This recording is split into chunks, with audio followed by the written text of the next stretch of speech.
Hello and welcome to the first No Load Time of 2026. My name is still Obed Velez, and with me, the most interesting man in the world, Joel Young.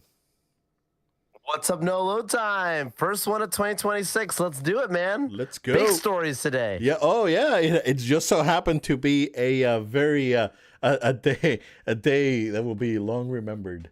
I think we can Yeah, let's do this episode backwards. Let's start with the big stuff, and then we'll work our way agreed. to what happened before that. But before that, dude, what's up? How are you, man? We're just catching I'm up just alive. now. I'm well. We were just catching up. I mean, I felt like we hadn't talked in like 3 months. I hadn't seen you It's in been so a couple of long. weeks. Yeah, But yeah, it's been a while, and I'm obviously glad that we're back. Won't dox, but personal reasons we couldn't be back last week, and I'm yeah. glad that we are able to back today. But of all the days to be back with some big news is always good. I just have one big what's up, because obviously the holidays happen and life has been a little busy. But there's probably one thing that it's worth talking about that's been in the news for blockbuster reasons, and that is a very small independent film called Avatar: Fire and Ash. I finally got to catch that one. Um, and let's just talk about instant reactions to the movie itself. Uh, I personally think James Cameron is a great world builder. Uh, the I way thought that I thought you were he gonna stick. say that James Cameron should retire. I haven't watched it, Well, so I don't have any opinion of it. well, sorry. Oh, No. okay. We're going there. We're going there. Okay. Is James Cameron overrated? That's another conversation. Hmm. I there might be something there to Okay. that. I'm just gonna I'll tell I'll you come right back now. to that. I'll come back to that in a couple of minutes. Yes, I'll come yes. back to that. Okay. Okay. Do, Okay. because like this is his baby, right? He makes money. You can't compete with that. This movie is breaking records. We're living in a historic time of the box office extent with this. Um, these movies are experiential. Yes. These movies are worldwide and are cross generational. Okay, I get those things. Um, Story wise, like I'm not talking about world building and characters, but just story in particularly. Our act one, two, three. He's making the same movie 3 times in a row. It's the same thing. And like I it's like same we have this saying, right? Same thing, only different, right? You know what I'm talking about. Yep. That's what these movies are. Like, okay, Way of Water was a return after years since the first historic Avatar film. Yeah. I understand a little bit of having to reinvent the wheel a little bit. Technology has improved. You're introducing some of these new younger characters. The Sully family has grown and caught them up. And I actually think Way of Water did it decently good, I will say. But even then, I remember just feeling like, you know, okay, like it was good, but I didn't feel the hype beyond that. But then you get to this movie, Fire and Ash, and you have the same thing. Like, okay, you had your water people, now you got your fire clan, and there's some more new characters that have been added in. But even with the new characters added in, at the end of the day, it comes down to the exact same things, the exact same beats. The Sully's looking to protect their Pandora, to protect their lands, to protect themselves as individuals, and the essentially the colonialization, of their land, and then the personal vendetta against Qualrich and Jake Sully. The battle that they keep facing every single time they see each other, it's always going to be a battle when Jake and Qualrich see one another, and the same results always happen, right? And I'm not trying to spoil anything. My point is, if you guessed it from the first one, you guessed it from the second one, you're gonna have the same thing happen in the third one. And I think like there's a part where you're losing that sense of mystery. So yeah, Oh, I've okay. heard the rumors already about the fourth movie. That supposedly they go to Earth. Maybe you're gonna see the Navi running around, Times Square in some like modern age or something. That could happen. That could be cool. Maybe you'll have some other new Earth characters that are going to be involved as well, that are going to be allies or enemies, of the Navi. That's cool. that part of it are some of the best parts of Avatar is that world building part of it with the scale and the visuals. But I only can expect that no matter what the scenery could be different, I can only expect the story to still be the same thing. I feel like I could probably predict Avatar 4 easily. And so I have to be honest. I have to call it spade a spade. And so that's why I'm saying I think people are like, "Oh my gosh, James Cameron, another masterpiece." And I'm like, it's like he's doing new strokes of the same canvas. So that's why it's like, if you're really so amazing, give me something fresh. And I'm not talking fresh because it's like it's only he's doing Avatar. These are his movies. He Yeah. has all the rights to do whatever he wants to He do. has full All the creative money in the control. world that Yeah, full you creative don't control. get this with any Yeah, of the creatives. no, no. You know, Yeah. like he has access that we've never seen unprecedented before. So there's no excuses of like, well, he has it. No, he doesn't have to. So I can only, you're going to make this many years to make it. Give me something fresh with it, like a new spin. That's a personal opinion. I'm curious what other people think of it, but yeah, I left a little underwhelmed. Had a good visual experience. I'm happy. I have the theater experience. It's the best way to watch these. You watch them at home, you're probably gonna take a nap respectfully. That's just how they are. I mean, that's not a knock on you. The other thing, just a quick moment, I watched an IMAX intentionally to get the 6-minute prologue of the Odyssey. Now that looks like a movie right there. So I Obed? saw a lot of criticism about the costumes. I didn't find.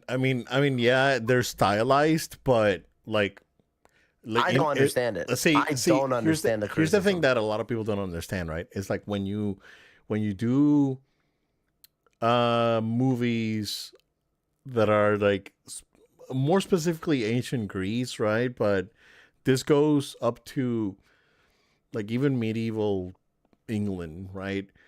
Um, Right. like when I see criticism about the costume design of these movies, it's like, yeah, bro, like you can't make it historically accurate because if it would be historically accurate, these dudes would be naked. Like they were, Basically. yeah, they fought naked, yeah, Yeah. and they just wore their helmet, yeah, you gotta stylize it. Come on, guys. It's like, so I saw some really some criticism. Oh, the dude looks like Batman. And like, it's fine. Fine. You guys Great. are being silly. It's a movie. Yeah. I mean, I It's- feel the yeah. same. And honestly, like when you watch the prologue, because the trailer is one thing. Right. The trailer actually, I don't think is that hyped, to be honest with you. Yeah. I think you watch that trailer at home. I got hyped for it. I mean, It's again, good. I'm a sucker for that sort of thing. So yeah. But you watch that prologue, Yeah. Okay. Okay. and you're gonna It's be the real like, deal. "Oh yeah, I need to go back to the theaters because Nolan is so back. Like this, he hasn't been back like this since Batman back. Like that kind of Wow. like you need to like we're talking about again like rating directors. Chris Nolan delivered a masterpiece with The Dark Knight. This is one of those. This is one of those movies Right. just from the prologue. Yeah. You can say the director of The Dark Knight made this Yeah. because it And- looks good. And to your point, like Nolan does different things every time. Like Yeah. he revisited Batman because he wanted to tell that story, right? And But those movies are not the same. no, they're very different movies. They are all very Yes. different movies. There's Different flavors. There's a Bruce Wayne movie, there's a Batman movie, and there's a cop drama. But yeah, detective. Yeah. Yeah. So Yeah. like you have very different things going on.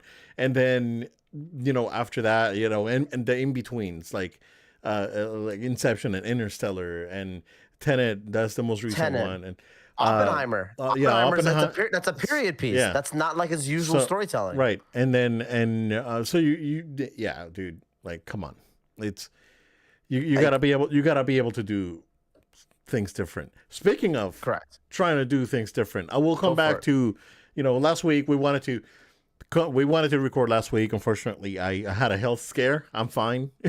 Yeah. Just want to put it out there, right? It's like it was a bit of a scare. I'm doing well, and I think we got things under control, or I don't think things got out of control, but it was reassuring that things were not out of control, and I'm doing fine. So I'm back home from the hospital basically.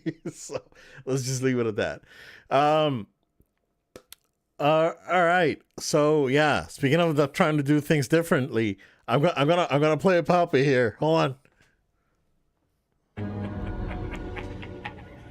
Good. Yep, it happened, Joe. It finally freaking happened.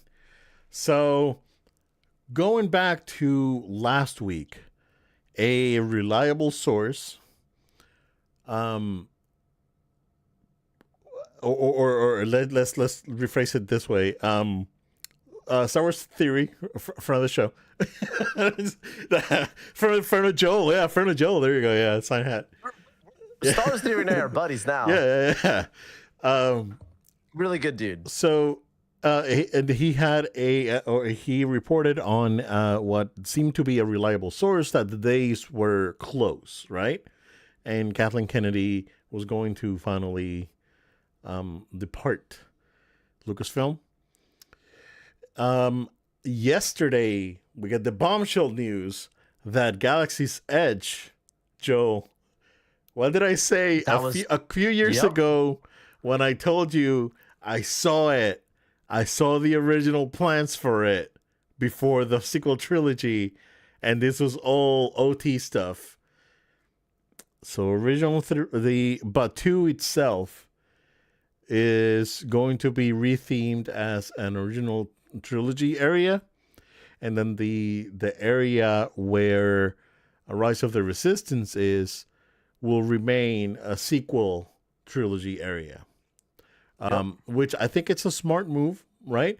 They're not committing to retheming the entire thing, but sections of it to cater more to OG fans, man babies, and the new fans. I gotta add it. I was like, hey, there's OG fans, man babies, and then they're new fans, right? So, right, not all the same. Not all the same. We're not equal. No, no.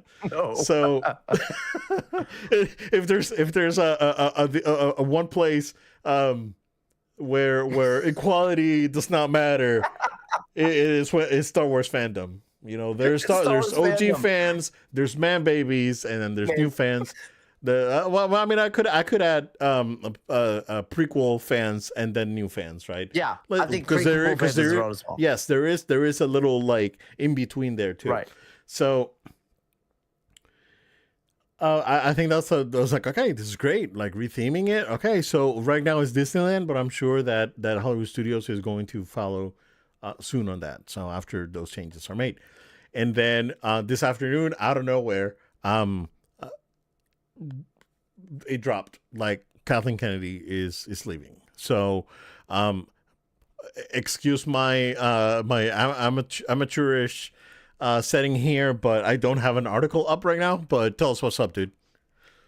Yeah, this is a huge bombshell of news that we just got today. But look, they are announcing very clearly a change of the guard at Lucasfilm. The difference being here is not only Kathleen Kennedy leaving now in this early quarter of the year, they are phasing her out in this transition of power, but there's the new successors have been announced as well. And I say successors, that's important for people to understand. Yep. What used to be one person, she held all the power essentially at the top, aside from like your Bob Iger and that sort of thing, right? Because she did report to Bob. You now have a split role where Dave Filoni will lead the studio as the president of the studio, and then president of studio and chief creative officer, and then Lynwen Brennan will be the co-president, and she will run more of the business the money side of it. The money side of it. So think of it like your what you have between James Gunn and what's his name? I wanted to say Zaslav. It's not the person. No, James Gunn and forgot his name because he is the money guy. And again, this person is going to be back there. She's not going to be making creative choices. That's very important to put it out there. Peter Safran. Sorry. Safran. There we go. Yeah. Because this is more of like you handle the creative. I will handle, merchandising and money and funding. Exactly. So Marketing, whatever. right, yep. So it's very important to make that point clear. Yes. But yeah, go ahead. Sorry. No, you're good. And this is also I have to imagine, Obed, that there's also a level of accountability between the two. Like I have to imagine that he can go to her and say, I think that like, we need to spend more money here. And I'm sure she could come to him and say, the money is telling us people want this more. And that's important. I think that's a good thing, right? Right. Where beforehand, Kathleen Kennedy was the only one that would do that. She'd be like, listen, you guys gave me this all this information. I'm at the end of the day going to choose. Yeah. And so we saw this happen with DC Studios. We're seeing this happen now at Star Wars. I have to imagine that there's probably more larger intellectual properties. Like, don't be surprised the day that Feige leaves, the same thing happens. But that's another rant for another day. What we're looking at directly here, though, is something that's definitely been in the works for a while. Yeah. There's a lot of reports and rumors and stories that are going around. I'm still doing my research. I've taken time to start reading. I don't want to speak out of pocket on some Right. things without having full details on here. Yeah. But let's talk about the facts. Dave Filoni, the actual living apprentice to George Lucas, The actual that's Padawan. the actual Padawan. Okay, he has been groomed for this for years since he was a youngling. Like this is what George wanted. It all started with him on the animation side and having that show running role for Star Wars: The Clone Wars.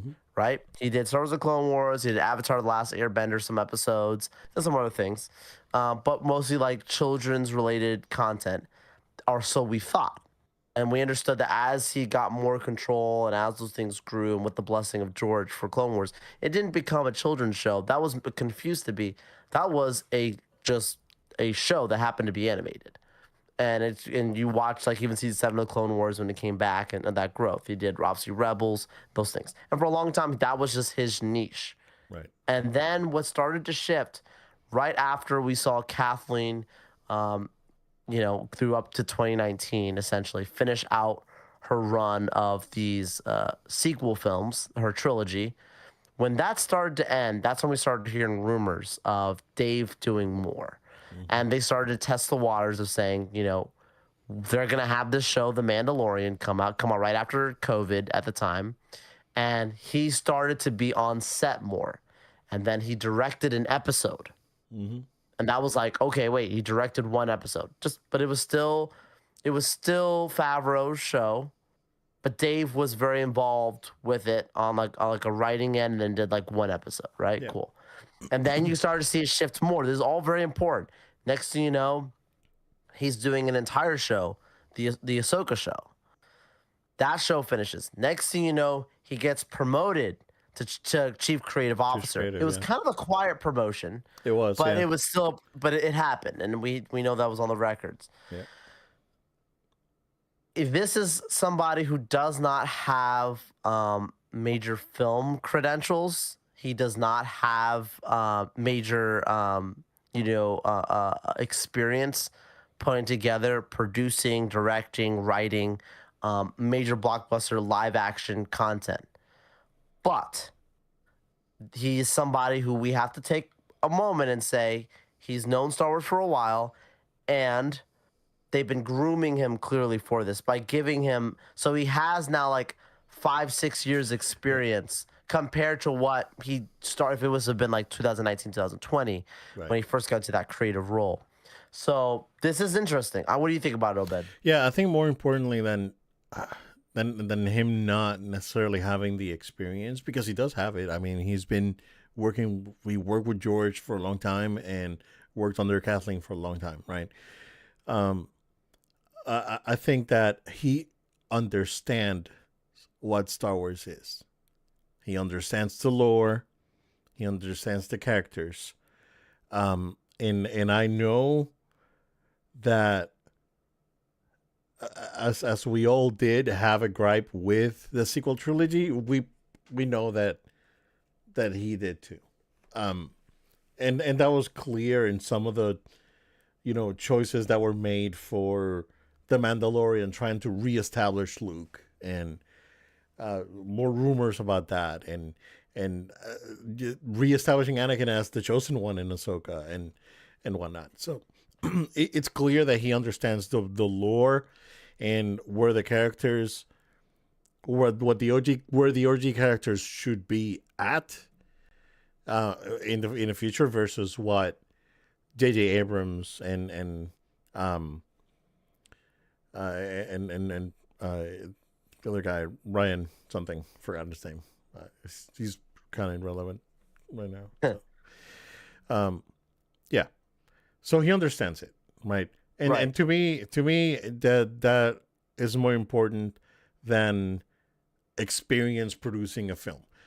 You can teach like all that stuff, but you don't have. I know, I'm speaking from a place of hope here. Rebellions are built on hope.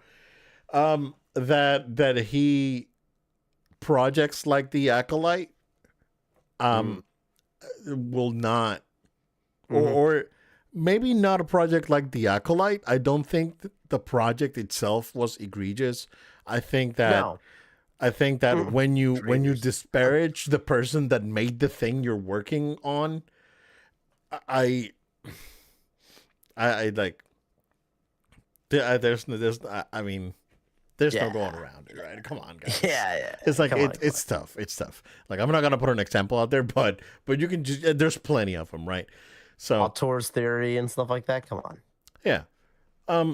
You're directly making fun of George. That's crazy. Yeah, I don't know. I mean, it was disrespectful, and just it really was. Yeah. Just to me, like even if the show was good, I was not gonna watch it, and I haven't watched it, and I have no intention of watching it. So I'm still in that boat. So,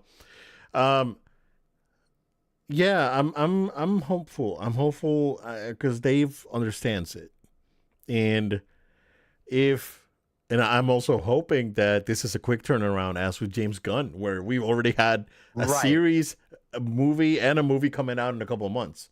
So, like we got like stuff moved very fast at DC, and not only moved fast, it moved well.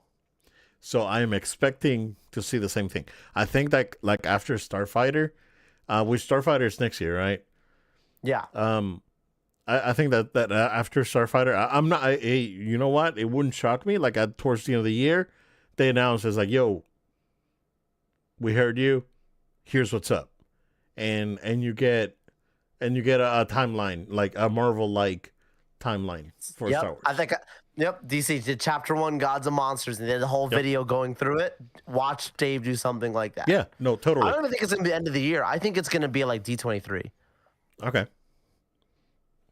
Prediction. But I could see like August, he just walks out and he's like, I got some teases. Yeah. Yeah. Well, very well could be. If he pulls up to Comic-Con, that's the way to get the fans back, dude, bro. Here's how you get the fans back. No, here's how you get the fans back, bro. You go in, you show up, right? And you say, this is what we're working on, but we're bringing in someone for one last ride. And George is going to do one last one. Bro. And that's it. That's all you need to do, right? That's all you need to do. And I'm not, again, I'm saying, I don't think that George Lucas as a director is extremely competent. No.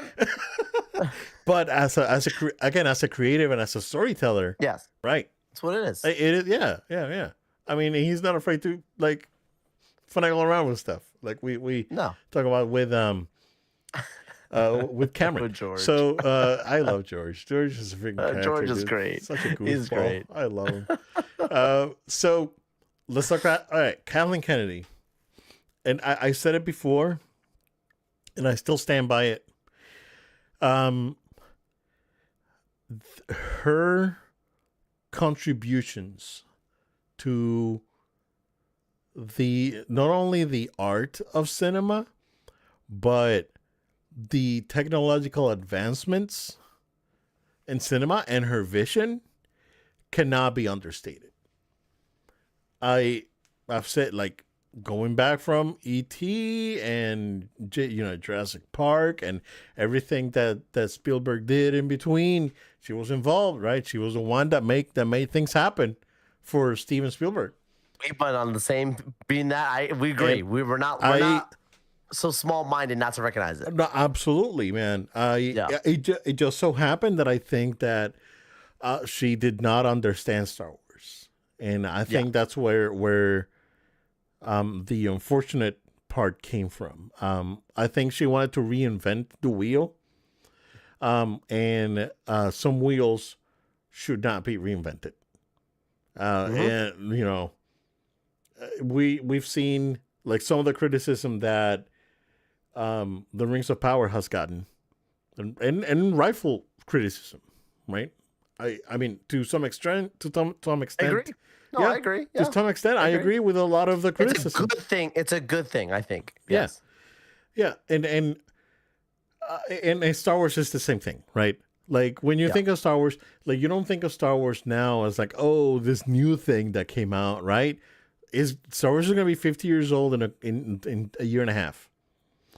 Um, this is not. This is uh,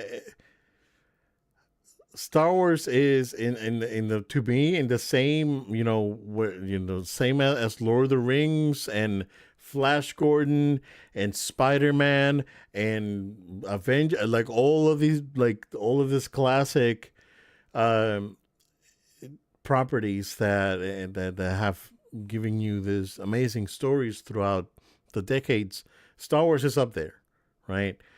And and I think that she thought of it as something new that could be tweaked. And it was Keep talking. I gotta be off camera for like 2 minutes here. okay. And I just don't think that she understood that the Star Wars at that point when she took over was a legacy product and wanted to reinvent it. And that's what's unfortunate about it. So I mean I'm not taking away her achievements and what she did for cinema, but when it came to Star Wars, she didn't understand the property. She greenlit some projects that were questionable. The way that the sequel trilogy was addressed or approached was disorganized and incoherent. So there were a lot of things that, unfortunately, did not pan out. Like there were things that were hits. Like we got Andor, and Andor is absolutely phenomenal. I think Andor is the by far the best Star Wars project that she greenlit. But just unfortunately going back to the rest of it, it's been all hit and miss. And Mandalorian, some episodes where there's inconsistencies within it. And like I said, just like a lot of the episodes are just not, a lot of it feels like filler. So yeah, I just hope that Dave can come in and straighten things out and hopefully give us more and give us something good. So we'll see. We're just gonna wait for Joel here and just gonna fill up time. But yeah, Star Wars, it's pretty cool. It's going back to Galaxy's Edge. I think that's a great idea. that they're actually splitting Galaxy's Edge into 2 parts. So I'm hoping that they do it here so I can visit soon. Other than that, you're back. Okay. Yeah. I'm back. Uh-huh. Can I just add in another really quick thought there for a second Yeah, too? go It's ahead. like I think some of the concern that people have had with Dave, like let's just call it now in case, because I don't want us to come on here and be like, she's gone, everything's gonna change. Some of the concern that people have had with Dave is that he's been under her wing for so long that like there's been like some toxic influences that like maybe he has influenced even her on some, or she has influenced him on some things. So my point is, I think that's a little bit crazy to just say that. Like everyone's their own person at the end of the day, right? But I think it's important to understand that he is going to have to take a very strong first step. Like people are going to be watching him early. They're not going to say, oh, he just joined, give it a couple years. They're not going to do that with him. They're going to look at what his first move is. and they're gonna judge him based on that. Like it could be one project in.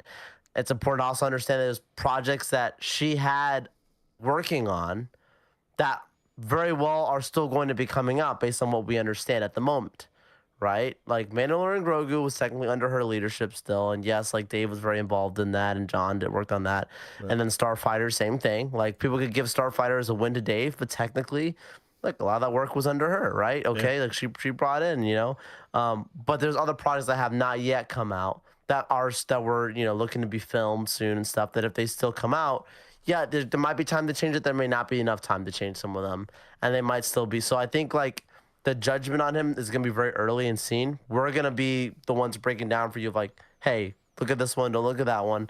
But when we get like a first full Dave project, a new project announced, I think that's when we can really judge it even more, whether it's TV, movie, whatever. And Ahsoka season 2 is going to be very interesting as well when that starts to pop through. I think, yeah, and I think that could be it. That could be the catalyst to could be do big. something else, right? That could be the one that really pushes Star Wars in a new direction. Could be.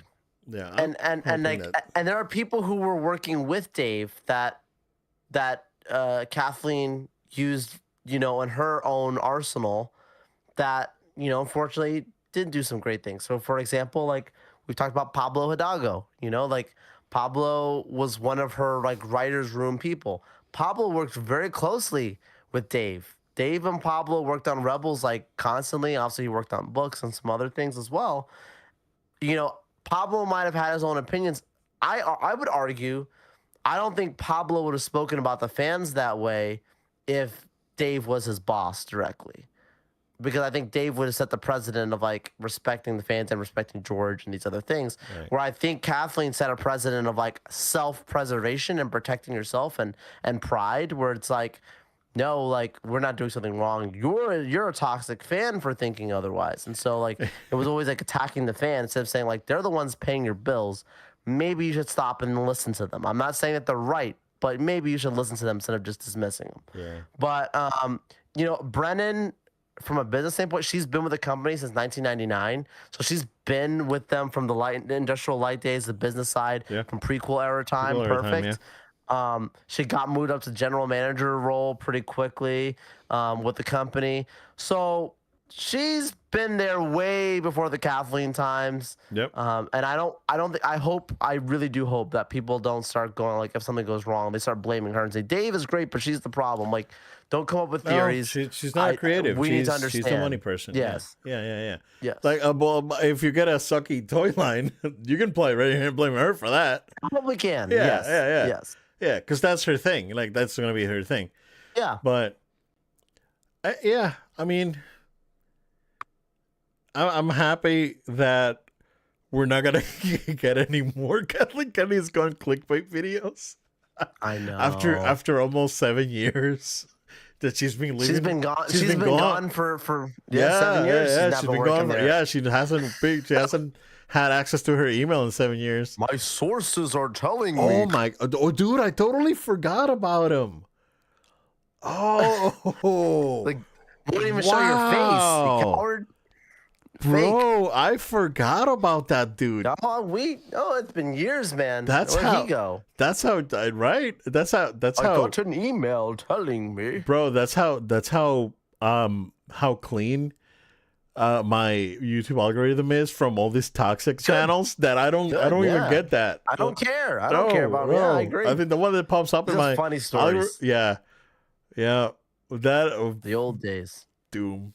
We were there for it. This guy, bro. And I knew he was nonsense from like his first 2 videos. I was what's like, Mike Zero gonna post about now?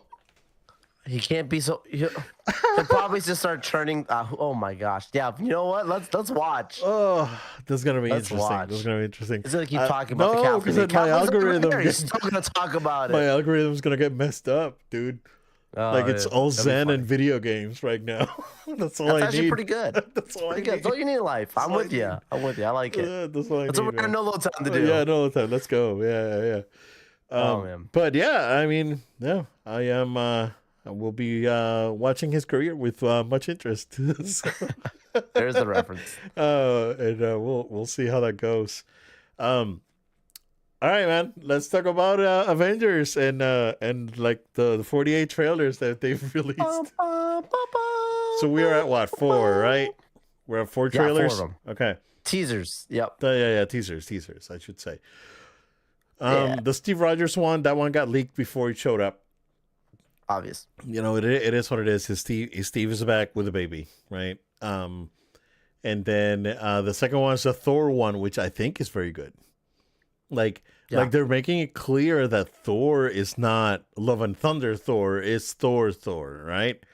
It's you know, it's serious, right? Very God of War almost. Like his speech is very like Kratos like in that in the way that he's like referring to the child and all that. So it's very cool. The Showstopper, right? The Showstopper is the X-Men one. That's the one that we've all waited for, and we've all speculated what this is gonna be, right? It's very, very okay. It looks incredible. It hurts to see, you know, Patrick Stewart and Ian McKellen in their 80s. Bro. It not because, again, going back to the they've aged gracefully. I give them that. And they have been very, I guess, graceful to the fans too, with them being able to come back and reprise their roles. I mean, I think that speaks volumes of their commitment. For real. Like, and Ian McKellen is committed to play Gandalf again in that Golem thing.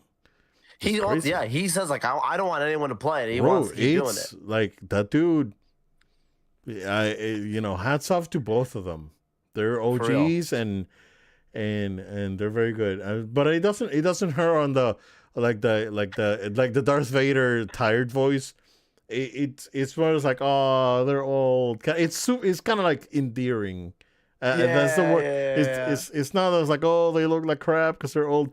No, it's because it's endearing to see them as like, oh, like they clearly put their differences aside, and they're, you know, they're awaiting death basically, right? Based on the trailer, right? Yeah. And then we get Cyclops. And he's going nuts. And I love it. And the costume looks great. It could be that this is the universe that Wolverine's referencing in Deadpool and Wolverine, where he says like the humans came in and they killed everyone, right? So it could be that this is that Wolverine's past or his universe on what happened, and we're gonna see what happened, because clearly that Wolverine and Deadpool are a major part in this movie too. Like they're there, right?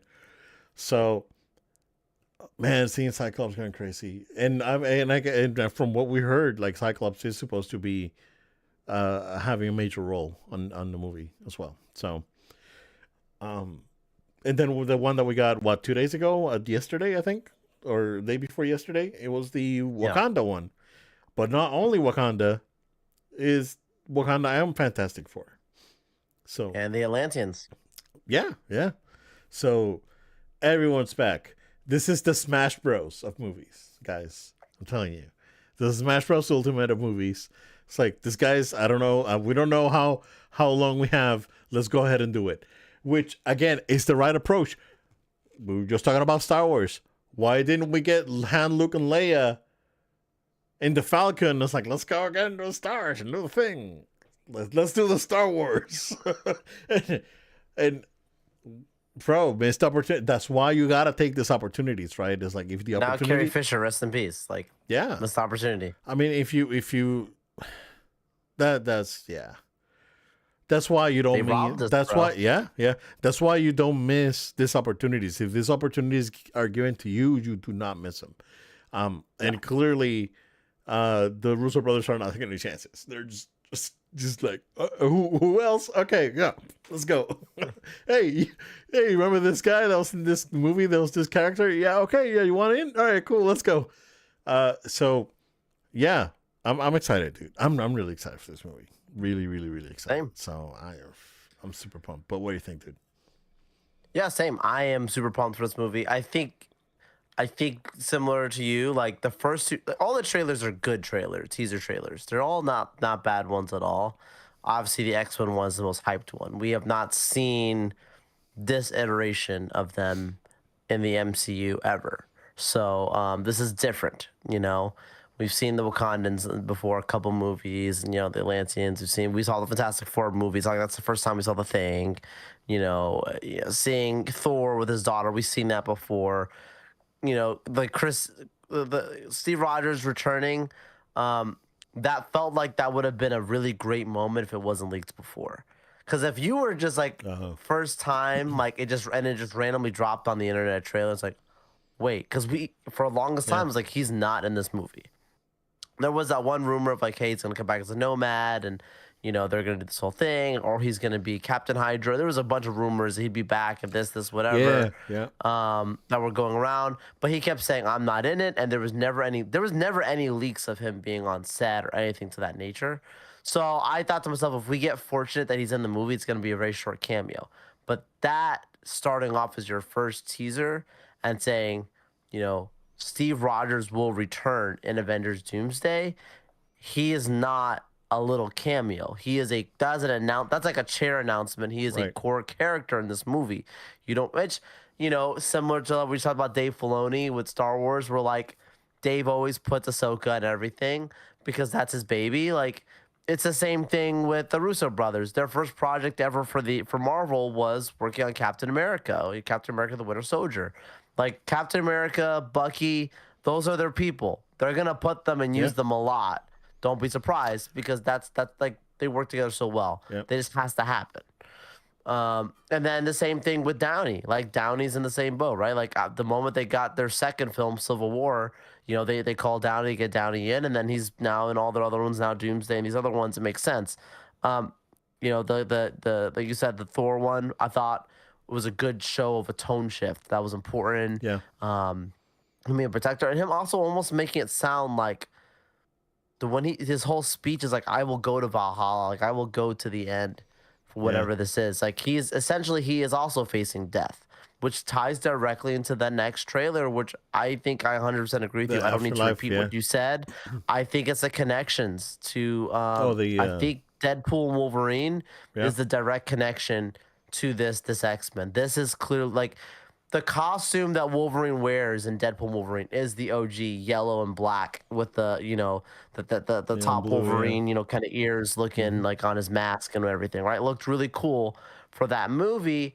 And you're seeing obviously Cyclops costume is exactly looking from that same kind of era. But everyone's saying X-Men 97. It's more comic book accurate. Yep. So like that whole look looks to be like it's the same world. Beast, obviously, we've seen in Captain Marvel 2. So, you're still bringing back OG people, but kind of reimagining them a little bit of their own world, which I thought just looked absolutely astounding. I'm pretty sure those are Sentinel Spine Cyclops. Yeah. And it's probably going to show us the end of most of his characters. I think most of his characters are going to die, aside of maybe like your Channing Tatum, James Marsden. I'm sure you saw the X-Men writer talking about, Frankie being back as Jean. Supposedly, so Frankie that might be a thing as well. I saw that. Yeah, I saw it this morning. Yeah. So we'll see. I'm very hyped. Yeah, I'm very excited. Like, Yeah. what do you think the next one's gonna be? Is the next one gonna be like the one that's gonna be like the super stinger? Yeah. So the next one's gonna have. I think the next one's gonna be the story trailer with actually revealing Doom. And look, we're weeks away from the Super Bowl. Expect it then. Expect this to be a teaser comes out during the Super Bowl and then watch the full trailer online now and then it drops there. That'd be a great way to do it. Yeah. You're weeks away from it. The most eyes you'll have, at least in the States, statewide, for something of that nature. Yep. Why drop it on a random Tuesday when you're going to have millions and millions of people glued to their televisions watching, and they're going to have free, everyone on social media going crazy? Break the internet. Do it that way. I expect it then, and I expect the story to be, don't be surprised within the first 5 seconds you see Doom. Well, there should be one more dropping like next week, right? And then we get You don't know? Maybe. Maybe I think supposedly the original rumor was that there was four. There was 4? only four, Okay. So, and this then is we've it then. gone Okay. four. Okay. Supposedly. So, I mean, I All could be right. wrong, but I think we're done. I Okay. think the real one drops probably Super Bowl. Probably Super Bowl. It's too early. Nah. It's I mean, that not. movie comes out in 10 December, months. and Yeah. we already like. I mean, you got your Supergirl one that comes out in July. Um, you know, yes, I could be wrong, and maybe you get your Spider-Man brand new, but that's Sony. It's a different like. Even though it's Marvel Sony, so they're gonna do their own marketing, their own timing. I think Spider-Man at the You could Super get Bowl is gonna be. It's gonna be good. more likely. More likely. Yeah. Yeah. And then this You could one's. get both. Yeah. And then this one's probably gonna be like maybe like an April-ish drop. Yeah. Maybe. What other big Disney movies do you have coming out that you could attach it to, right? Because like they did very smart Maybe about Avatar. they can being drop it in Doomsday Mario. trailer. Mario comes out April. But that's not Disney. It doesn't matter. Why would Disney do that? They can buy the space, dude. I agree. I'm just saying that that's usually Disney's Yeah. thing is like let's attach it to one of their, big blockbuster or something that they want to get more people in seats for. Mando's May 22nd. That's the first one. It's so late. It is You'll late. probably get something then. Yeah, it is late, but I don't know. No, Hoppers is on the 6th. Pixar. Okay, maybe Hoppers. I see Yeah. that. Hoppers is the next one. Mandalorian. Yeah. Because you're not gonna wait till Toy Story Moana. Hoppers, allegedly, that movie is reviewing very well. Like, they're showing it to critics already. I mean, that's they really make fun of like doing the Avatar thing, but for children. Yeah. Take the brain and transfer the body. No. It's the same thing. That's funny. So yeah, Yeah. Oh, man. It's, I'm but Hoppers is also kind of like a kids movie. Let's go watch the Doomsday trailer with Oh, the Hoppers. kids movie? Maybe. Yeah, Mando, dude. Mando's the one. Like, Is it's there a gotta TV be. show coming? Oh wait. Daredevil March. Do you do something that's- synonymous? I don't know. That's just The on TV the. thing like doesn't make sense. Just on the. I don't know. That's just on TV. I don't think that would. Right. Like why would you do that? Yeah. I Look, mean, Hopper's you just load not up the movie. Daredevil and you load up Daredevil and you get like an automatic ad for like the trailer right away first, and then I don't know. No, they won't do that. I don't know. What else would they do? They can buy So the, we'll they see. can My buy the- prediction is Super Bowl. they can My buy the prediction Mario is- space. I'm gonna stick to it. I'm gonna stick to Super Bowl. You say that's too soon. Okay. You're probably right, but I'm gonna say Super Bowl. Okay, I'm saying Spider-Man Super Bowl, Avengers either Hoppers or Mando, probably. May. Yeah. Wow.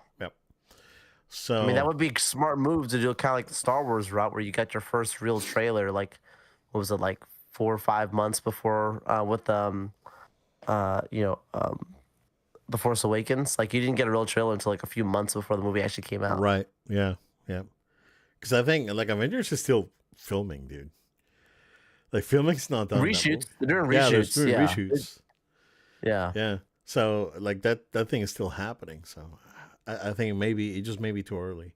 I mean, it could be one of those where they do a trailer and stuff is not in the movie from the trailer because they do that a lot. What? Yeah. Infinity War. That was Yeah. a huge one with Yeah. Infinity War. Yeah. They're all running through Wakanda. And Never happened. nothing happened. Yeah, Never never happened. It's a great scene in that trailer. It's great. Wish I would seen that footage. Yep. That's great. No, We but remember. I am very excited. Yeah. We got a list. I got a list of. I already told the wife. It's like, listen, this year, I'm sorry, we gotta go to the movie theater like 4 times. So prep Wait, yourself. what's your movies? What's your movies? So we got Mario, we got Spider-Man, we got Avengers, Spidey. and then and I want to see Mando. So at least Oh, even okay. if I want to see Mando by myself, that's fine. I can just go watch it myself. You guys see Star Wars in theaters? Yeah, exactly. I gotta see. Yeah. You're real. Yeah. Okay, Yeah. that's a good. That's a great lineup. Yeah. So it's like if I do, that's gonna be my thing, right? So Yeah. it's gonna be good. All right. Did you just going back to now? It's like what's up? Just catching up. Did you finish Stranger Things? I'm assuming you did. Yeah. Okay.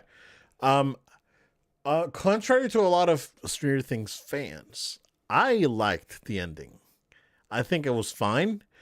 I do It's okay. Yeah. I do believe the conspiracies though. Like something is happening, right? That it not everything they didn't show us everything, or they didn't tell us everything. Like something is happening. This is either a Hideo Kojima level like type of trolling, or just this like, yeah, no, it is just good marketing. But I'm gonna be fair with this last season. I really enjoyed part one. Part two was hit and miss. Like there was some, like it feels like they were trying to do too much and they just ran out of time. And then I think the last episode was good. I think that even like the end itself, I think it was really good. Um, but again, there were too many things that didn't make sense. Like, how did the military let him go after they've basically killed like 10 of them, right? It's like things that don't make sense. Like things don't add up. And then you start looking at the little details and all these things and go down the rabbit hole. It's like, okay, yeah, this is like, it does make sense. Like there may be something else happening. But overall, I thought it was, it was good. It was decent. I enjoyed it. We watched the whole thing, and I'm gonna miss it. I mean, it's a show that took forever between seasons, which was unfortunate. So you have to suspend disbelief towards the end, but I enjoyed it. It was decent story. It was good storytelling. The storytelling was good. The nostalgia hit was the hook, right? Nostalgia was the hook. It's like come from the nostalgia, stay for the story kind of thing. And I enjoyed it. I enjoyed the hook. I want to see what that spinoff is like. I'm curious about that, but yeah, I don't know if you have anything else that you want to share. Not too much to add on it. I don't think no, I wasn't as maybe high on it as many people were, and to be completely honest, I had kind of that mood of like falling off from it because I started to feel like I almost sound like the Avatar like, rant that I went on before. Oh, Started to feel like they started repeating a lot of things, specific tropes, each season at a certain point. It was like, okay, we always know at some point Will's gonna be possessed, and then his, mom's gonna be yelling at him, Will, come back. It's like, yeah. it's like this is gonna happen every season. Yeah. Oh, we hope it's okay. Hopper's gonna do the same thing where he's gonna freak out about 11. Don't use your powers too much. Go get like there were certain things they started doing. It's like, all right, guys.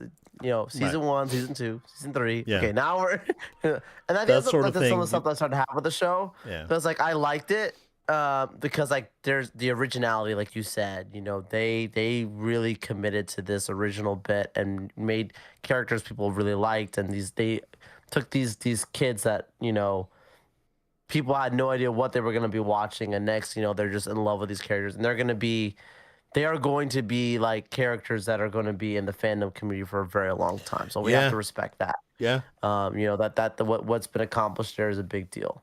And the whole like playing on Dungeons and Dragons and playing on some of those like bigger fan bases and incorporating them and trying to give the fans things that they were looking forward to, a lot of payoff. Yeah. That's where it's interesting because I think that's where the last season started to have a lot of its issues. It's like people always think they figured it out, and people start having their expectations of like, this character's gonna have this moment, this character would have this, and then if it's not what their dreams and visions of what a perfect finale is, because it's been so long, then they're not gonna like it. Instead of just like accepting it for what the show actually is and let the creators cook. Yeah. And I think the creators just did what they wanted to do anyways. There's a few things the creators did that I felt like a little fan servicey, but they always do that. That's nothing about a slight on them that way, just kind of to be expected. Yeah. But I felt like there was a lot of payoff personally. Like, they finally took the season of like, we're just gonna go into the void. We're gonna take the money. There's plenty of time where you're in the upside down and full on demogorgons and a whole lot of battles and moments of dramatic things that No have Demogorgons its for the moments last and battle. Though. closures. I So know, I know. it was very strange. But like the whole there's final season is what I'm. yeah, and there's like, man, like a lot of like little details. And it's like if you go down the rabbit Sure. hole, it is like like some of them are painfully obvious, right? But then there's like the Derek is playing Ghosts and Goblins, and when you finish Ghosts and Goblins, the game tells you, hey, this was an illusion created by Satan. You got to play the game again to get the true ending, right? And there's a lot of illusion that this like you gotta play it again to get the true ending kind of thing. So, very interesting. I loved it. I like now I need one that hooks me into the 90s. Well, I was gonna say, like you guys, like your Cobra Kai, like a specific, like again, nostalgia-based Netflix series, not original Netflix, as they bought it and then Yeah. they built on it. You had this with Stranger Things. I'm sure Netflix will do something beyond again that kind of has your play on new fans with younger actors and then nostalgia base as well. There's plenty of other Like properties, I maybe hope new the properties spinoff as is well. 93 to But 99 and then we get the 90s, dude. It would be so if you cool. do it well enough, then that's great. Bro, That's all that matters. 90s were so good. 90s were so good. Yeah. But yeah, man. But yeah, that's how I feel about it. Yeah. Honestly. Cool. That's good. So, I introduced my daughter to the Teenage Mutant Ninja Turtles, sir, over the holidays, and we've Turtles. watched a ton of TMNT. So I finally got around to watching Mutant Mayhem. I really enjoyed it. Oh, nice. Yeah. That movie's really It was good. really good. I liked it. I really enjoyed it. Yeah. So we watched that. Wow. We watched the OG, the live action OG, and my daughter's like, we finished it, and it's like, this movie was not what I was expecting it to be, but it was really good. It's like, okay, Nice. that's good. And then we watched the second one, and I was like, okay, like I was expecting kind of like fun, like the first one, but this one was like funny, like more for kids. Right. So she liked it because it was like jokes and more like the cartoon almost. And then we watched the 2007 CG movie, which is not as good as I remember it being. That said, we still enjoyed it and we had fun, and that was pretty good. So we watched a ton. I told her, we don't need to watch 3. We'll watch it later. If you want to watch it as like a novelty, you can watch it. But then I let her know, it's like, and even though they don't look great, those new live action movies, the Bay ones, the Bay produced ones, those movies are not bad. Like I watched both of them, and those movies are decent. So Yeah. you can go ahead and watch them. But yeah, on the gaming side, still playing Ghost of Yote. I finished Marvel Cosmic Invasion. So whenever you get it, you let me know. We'll play it. We'll play it on stream. We'll do it. It's really good. I agree. It's really good. Especially when you start like unlocking like the proper characters and you start replaying it. Yeah, it's pretty good. And Joel, over the holidays, I got PlayStation Portal. There it is. Look at that. That's beautiful. Look at Look at that that thing. beauty. So I like it. I really like it. It's dumb. I connected it's my PS5 basically, right? It's like I remote play. I don't have PS Plus Premium where I can use the cloud streaming. But I love it, dude. I sit down, like I grab it, I play it, I sit next to my wife at night, and she's watching whatever, and I can just do a couple of missions on Perfect. Ghost of Yote. That's exactly what I needed. So only things I've done to it, got a glass screen protector, and then I bought these thumbstick covers from Oh, nice. what used to be Skull and Co, now called Savage Raven, I think. Yeah, Savage Raven. Okay. Which are makes the thumbstick a little bit bigger. So, and they're super grippy too, so they're really nice. But yeah, dude, really enjoying this thing, man. I don't know if there's a charger back here, like oh, here you go. Hey, that's the dock charger for it, so you can just dock it in, On that? charge it. Huh? The ones lit up down Yeah, there? yeah, back there. Oh, wow. So you dock it in, Okay. and you have little RGB when it's charging, and That's cool. it's pretty cool. But it does work really good. Like playing Ghost of Yote, I've been able to do like the bamboo cuts and perfect parries. Like there's latency, but it's not super annoying. Like I wouldn't recommend this Right. if you were like a hardcore like Fortnite or Battlefield player. But if you want something, if you enjoy like the single player stuff, and you just want to, have something that you can play single player stuff, and not be on your TV, or if your TV is occupied and you still want to play something, that's great. But yeah, it works really But good. competitive 2K, don't do it. If you're in 2K, I probably wouldn't. Yeah, I probably wouldn't do it. Yeah. But it feels good in the hands. The rumble's good. The screen is very nice. Like you can see it. Like the Oh, screen it's is beautiful. is super sharp. Like even if I go like Ghost of Yota like that, it Oh looks yeah. really nice. Oh Um, yeah. yeah, dude. I mean, not for everyone for sure. Like I wouldn't recommend it to everyone. I'd say the setup was a little bit of a pain too. So it's not super simple to set up. But once you get it going, it works. And it works good. So yep. So basically, like this is all you get. Like I put my PS5 back on rest mode. So you get a portal that you click basically, and then you go Right. into the PlayStation. So hence the name.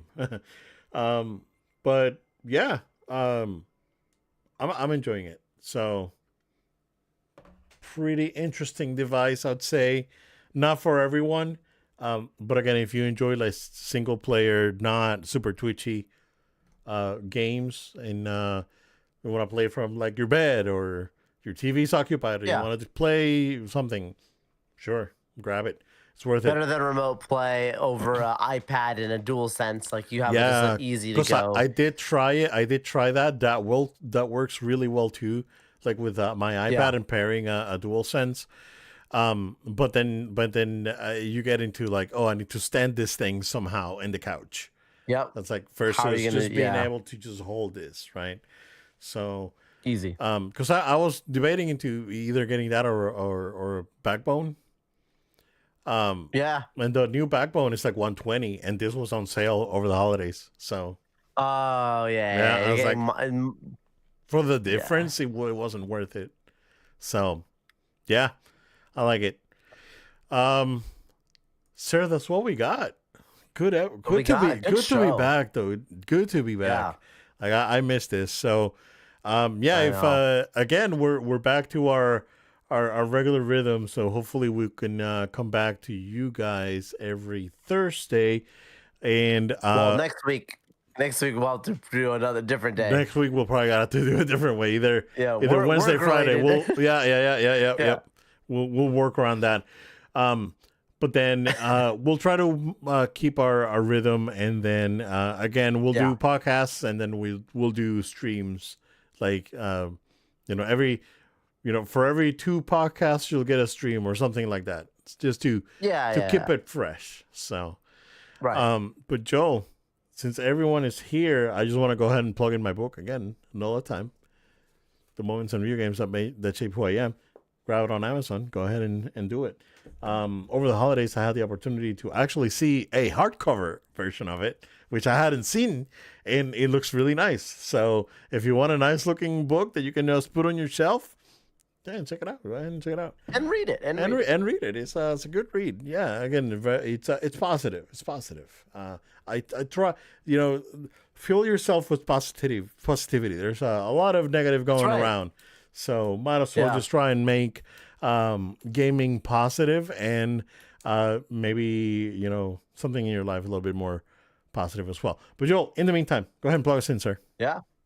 Thank you all so much for sticking with us here on No Load Time. We want to encourage you to stay tuned, stay subscribed on podcast platforms of your choice. We're on places like SoundCloud, Spotify, Amazon Music. Find us, subscribe to us.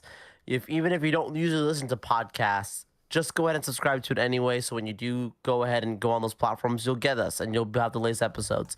Really encourage that. Also, make sure you're subscribed on our No Load Time YouTube channel. No Load Time. Like, comment, subscribe, all things YouTubers always say really help support the show. No cost to you, but those actions really help support the show and boost our show to others. And we just for fun, right? We want to encourage you guys to stay with us. You can follow us on social media at No Load Time. It's at No Load Time. We're on socials. Also, if you would like to support the show financially, you could do that through Patreon, patreon.com/no load time. That's patreon.com/no load time. At that site, you can support the show with as little as $1 a month. That would help support the show. Shout out to producer Tony. And last but not least, if you have a question, comment, or feedback, you can email us noloadtime@gmail.com. That's noloadtime@gmail.com. And possibly we'll talk to you about what you sent in on a future show, unless it's about a game we didn't develop. But anyways, thank you. Happy New Year. Glad to have you guys here. We'll see you on our next episode. Yep. Thank you guys. Just stay safe out there for reals. And we will see you again next time.